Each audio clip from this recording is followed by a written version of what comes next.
हनुमान जी के संबंध में 10 अनसुनी रोचक बातें। धार्मिक कथा के अनुसार हनुमान जी भगवान शिव का 11वां रुद्र अवतार है।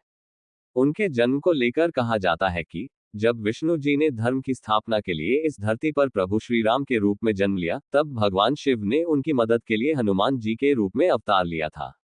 दूसरी ओर राजा केसरी अपनी पत्नी अंजना के साथ तपस्या कर रहे थे। कलयुग में भवसागर को पार लगाने वाले दो ही हैं, नाम चाहे कृष्ण कहो या राम।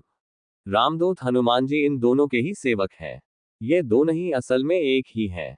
हनुमान जी को बलशालियों में सर्वश्रेष्ठ माना गया है।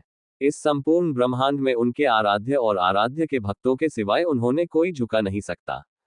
आओ जानते हैं महावीर हनुमान जी के संबंध में 10 अनसुनी।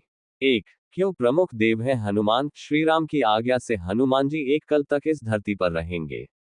एक कल्प में चारों युग के कई चक्र होते हैं। हनुमान जी 4 कारणों से सभी देवताओं में श्रेष्ठ है। पहला कारण ये कि सभी देवताओं के पास अपनी अपनी शक्तियां हैं। जैसे विष्णु के पास लक्ष्मी, महेश के पास पार्वती और ब्रह्मा के पास सरस्वती। हनुमान जी के पास खुद की शक्ति है। वे खुद की शक्ति से संचालित होते हैं। दूसरा कारण ये कि वे इतने शक्तिशाली होने के बावजूद ईश्वर के प्रति पूर्ण समर्पित हैं। तीसरा ये कि वे अपने भक्तों की सहायता तुरंत ही करते हैं। और चौथा ये कि वे आज भी सशरीर हैं। इस ब्रह्मांड में ईश्वर के बाद यदि कोई एक शक्ति है तो वह है हनुमान जी। महावीर विक्रम बजरंगबली के समक्ष किसी भी प्रकार की मायावी शक्ति ठहर नहीं सकती। 2. भक्तों को दिए दर्शन। हर युग और हर समय में उन्होंने श्री राम, श्री कृष्ण या अपने भक्तों को दर्शन दिए हैं। भीम और अर्जुन ने द्वापर युग में हनुमान जी के दर्शन किए थे, वहीं कलयुग में तुलसीदास जी, समर्थ रामदास, भक्त माधवदास, नीम करोली बाबा, राघवेंद्र स्वामी आदि कई लोगों ने उनके साक्षात दर्शन किए हैं। 3. गंधमादन पर्वत। कहते हैं कि हनुमान जी नेपाल तिब्बत सीमा पर स्थित गंधमादन पर्वत पर रहते हैं और वे वहां पर रहते हैं जहां पर रामायण का पाठ होता है। जगन्नाथपुरी की रक्षार्थ वे वहां पर भी विराजमान है।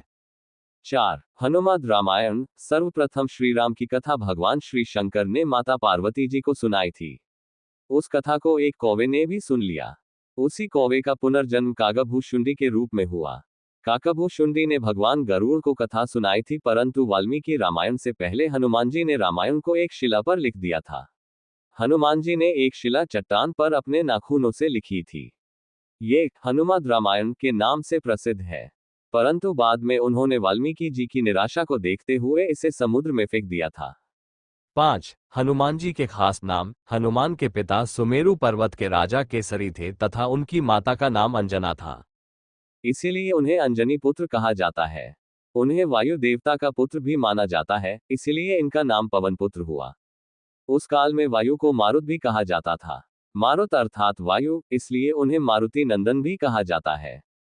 उन्हें शंकर सुवन भी कहा जाता है, अर्थात शंकर जी के पुत्र। इंद्र के वज्र से हनुमान जी की हनूक ठुड्डी टूट गई थी, इसलिए तब से उनका नाम हनुमान हो गया। वज्र को धारण करने वाले और वज्र के समान कठोर अर्थात बलवान शरीर होने के कारण उन्हें वज्रांगबली कहा जाने लगा। 6. हनुमान जी के गुरु। मातंग ऋषि के शिष्य थे हनुमान जी। हनुमान जी ने कई लोगों से शिक्षा ली थी।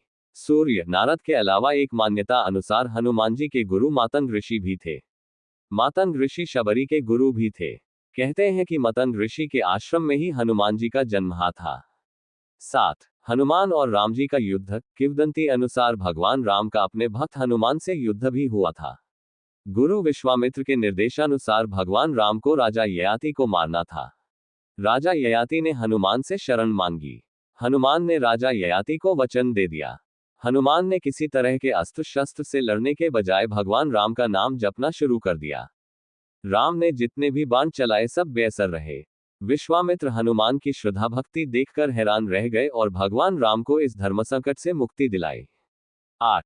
माता जगदम्बा के सेवक हनुमान। राम भक्त हनुमान जी माता जगदम्बा के सेवक हैं। हनुमान जी माता के आगे आगे चलते हैं और भैरव जी पीछे पीछे। माता के देश भर में जितने भी मंदिर हैं वहां उनके आसपास हनुमान और भैरव के मंदिर जरूर होते हैं। हनुमान की खड़ी मुद्रा में और भैरव का कटा सिर होता है। कुछ लोग उनकी यह कहानी माता वैष्णो देवी से जोड़कर देखते हैं। भगवान श्री राम और माता दुर्गा की कृपा चाहने के लिए हनुमान जी की भक्ति जरूरी होती है।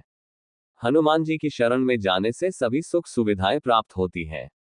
इसके साथ ही जब हनुमान जी हमारे रक्षक हैं तो हमें किसी भी अन्य देवी, देवता, बाबा, साधु, पीर, फकीर, ज्योतिष आदि की बातों में भटकने की जरूरत नहीं। धर्म की स्थापना और रक्षा का कार्य 4 देवों के हाथों में है, दुर्गा, भैरव, हनुमान और कृष्ण। 9 ब्रह्मास्त्र है हनुमान जी पर बेसर। हनुमान जी के पास कई वरदानी शक्तियां थी, लेकिन फिर भी वे बगैर वरदानी शक्तियों के भी शक्तिशाली थे।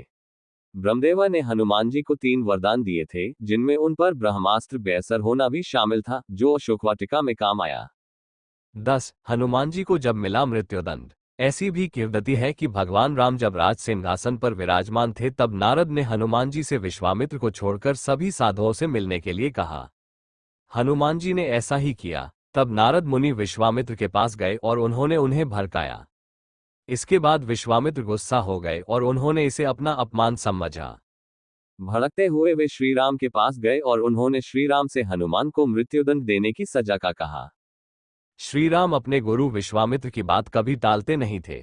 उन्होंने बहुत ही दुखी होकर हनुमान पर बाण चलाए, लेकिन हनुमान जी राम का नाम जपते रहे और उनको कुछ नहीं हुआ। राम को अपने गुरु की आज्ञा का पालन करना ही था, इसलिए भगवान श्री राम ने हनुमान पर ब्रह्मास्त्र चलाया, लेकिन आश्चर्यजनक रूप से राम नाम का जप कर रहे हनुमान का ब्रह्मास्त्र भी कुछ नहीं बिगाड़ पाया। ये सब देखकर नारद मुनि विश्वामित्र के पास गए और अपनी भूल स्वीकार की।